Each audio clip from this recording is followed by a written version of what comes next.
बद्र ने यह परिवर्तन लक्ष्य किया और सचेत हो गया कि कहीं उसके साथ कोई शरारत न की जाए। एक दिन आधी रात को वह शैय्या से उठ गई।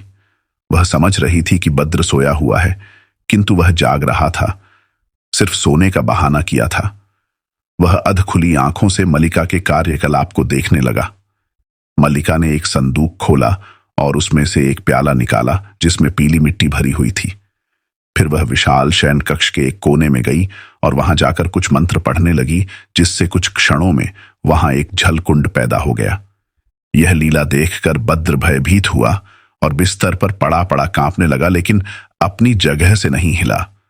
मलिका ने उस कुंड से एक पात्र में जल भरा और दूसरे पात्र में थोड़ा मैदा लेकर उस जल से उसे सानने लगी। वह मैदा सानते सानते कोई मंत्र भी पढ़ रही थी। फिर उसने एक अलमारी से कई डिबियाएं और खाना पकाने के बर्तन निकाले। डिबियों में से कुछ खास मसाले और दवाएं निकालकर उसने सने हुए मैदे में मिलाया और एक कुलचा तैयार किया। फिर कोयले सुलगाकर तवे पर कुलचे को सेंका और बाद में उसे सीधे कोयलों पर सेंका।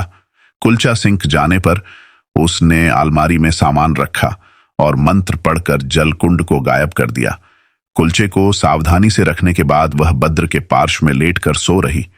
बद्र ने यह सब देखकर समझ लिया कि इस सारी क्रिया में कोई गहरा रहस्य है। उसने सोचा कि मुझे यहां रहते 40 दिन हो गए हैं और अब मलिका कोई नया गुल खिलाना चाहती है और इस मामले को अब्दुल्ला से कहना चाहिए।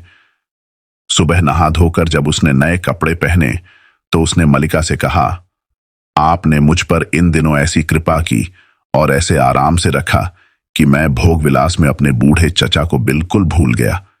वे बेचारे मेरी याद करके दुखी होते होंगे और मेरी लापरवाही पर कुढ़ते होंगे। आप 2-3 घंटे की अनुमति दें तो मैं उन्हें देख आऊं। मध्याह्न भोजन के समय तक वापस आ जाऊंगा। बस दोनों को एक दूसरे की कुशल क्षेम पूछनी है। मल्लिका को उसकी ओर से कोई शंका न थी। उसने अनुमति दे दी।